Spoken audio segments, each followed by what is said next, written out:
In this lesson, I'm going to help you take your first step towards understanding music theory because we're going to talk about how the notes in music actually work.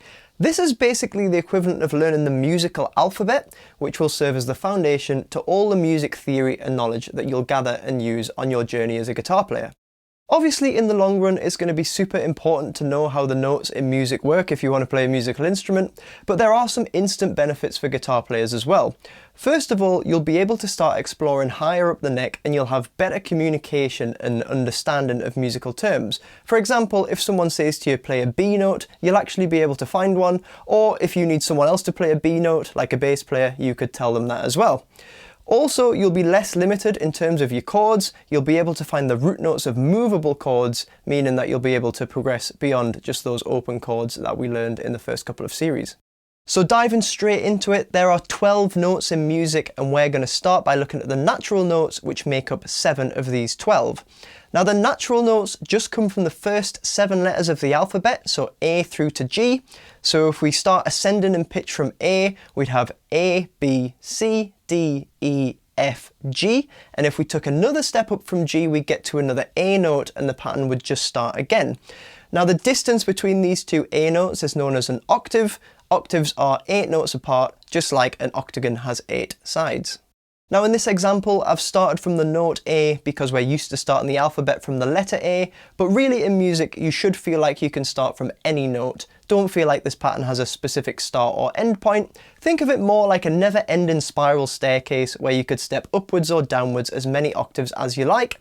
And every instrument has access to different numbers of octaves. On guitar we have about 5, and that will be known as the range of the instrument. Now on guitar, the octave of each open string is found at the 12th fret, which is usually signified either by double dots or by a more prominent inlay. And just so you can hear what that sounds like, the open E string sounds like this. And then if I play the octave at the 12th fret, you can hear that those two notes are related. They're an octave apart. So what about the other 5 notes? Well, these are known as accidentals, which is a name in music I absolutely can't stand because it sounds too much like accident and makes music students sometimes feel like playing these notes as some kind of mistake, but they're equally as valid as the natural notes. Now, accidentals come in 2 forms, which are sharps, which look like a hashtag, and flats, which look like a lowercase b. So even though this is mainly a lesson for guitar players, I'm going to show how sharps and flats work using a piano diagram because it's just laid out a little bit simpler and we can transfer it onto guitar later on in the lesson. So most piano diagrams start from the note C, so we'll do that as well. Remember, there's no real reason that we should feel like we have to start from A. And we'll start by filling in the natural notes which are found on the white keys. So we've got C, D, E, F, G, A and B. So as you've probably already figured out, the accidentals are found on the black keys, which are in between most of the white keys.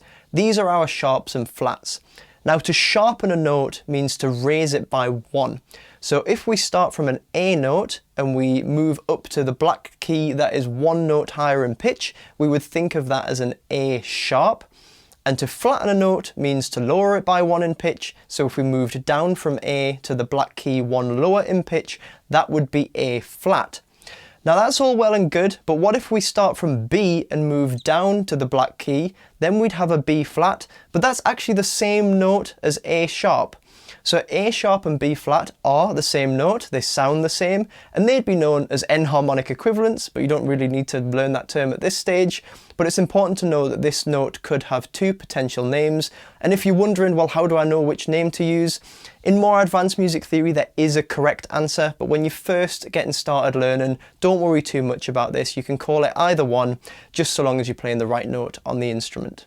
So just to show you a quick example of how this works on guitar, if we start from the 5th fret on the bottom string, that would be the note A. If we move it down 1 note to the 4th fret, that would be our A flat. Then back to the 5th fret, so back to A. If we move it up a note from there to the 6th fret, this would be A sharp. However, if we move to the 7th fret, that would be the note B. So if we move it down a note, we flatten it to B flat. which was the same note as the A sharp. So that 6th fret on the bottom string is both A sharp and B flat.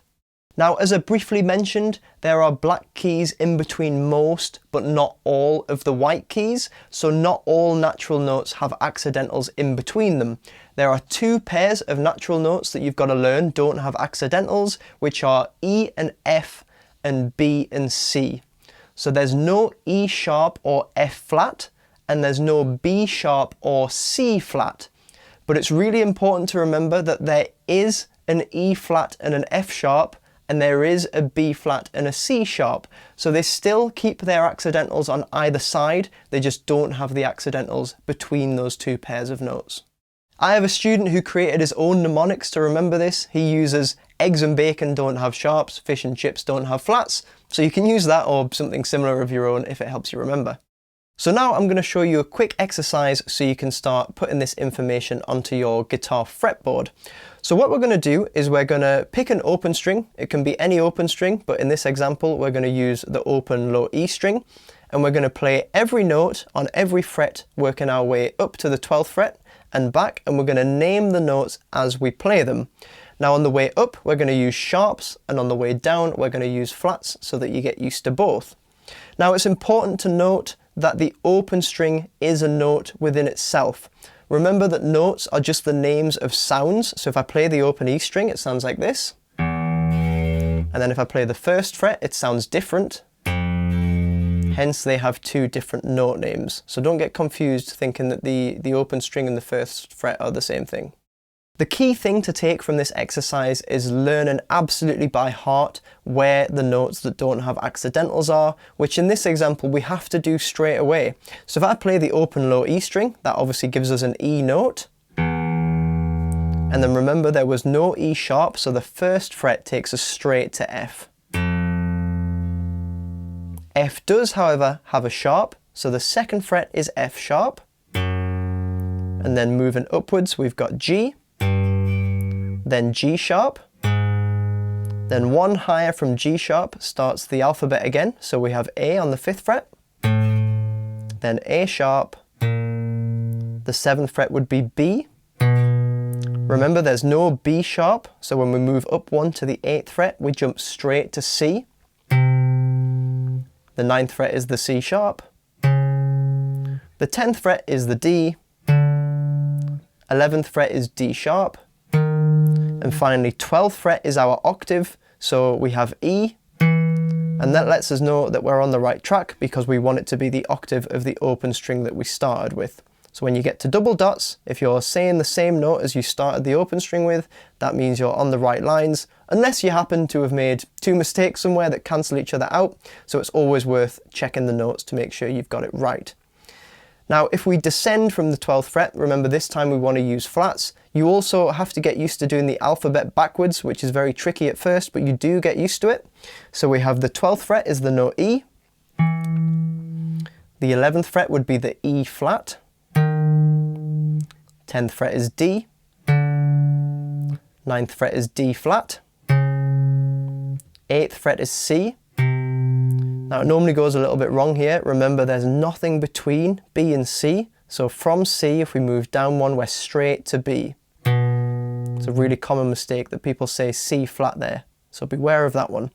So the 7th fret was the B. 6th fret is B flat. 5th fret is A. 4th fret would be A flat. Then we're kind of moving down to the top end of the previous octave. So we've got G, G flat, F, and remember that there's no F flat and we're moving to the open string, so that must be E. So you want to be starting and ending on E each time. So have a go at this E string, kind of along with the lesson, so you can check you're saying the same notes that I'm saying, but then try and move on to the other strings, try the A string and D string or whatever, and just check that when you get to the 12th fret, you're saying the note that you started with. Try and do the sharps on the way up, the flats on the way down, and try and nail all the notes on the neck. So I hope that's given you an insight into how the notes in music work and enabled you to take your first step towards understanding music theory. Now it's important to note that what we've just done is basically learn the alphabet, which is obviously really important, but when you're actually using this stuff and trying to find notes on the neck, you don't want to have to count up from the open string every time. So in the next lesson, I'm going to take you through some useful tips and tricks that'll help you learn and memorize some important notes, so don't miss that one. Remember, all the lessons and the entire beginner's course are nice and organized on my YouTube channel page, so feel free to subscribe if you want to follow along, and you can download some extra info and diagrams relating to all the content of the entire course on my Patreon page via the link in the description. That's all for today. Hopefully I'll see you in the next lesson.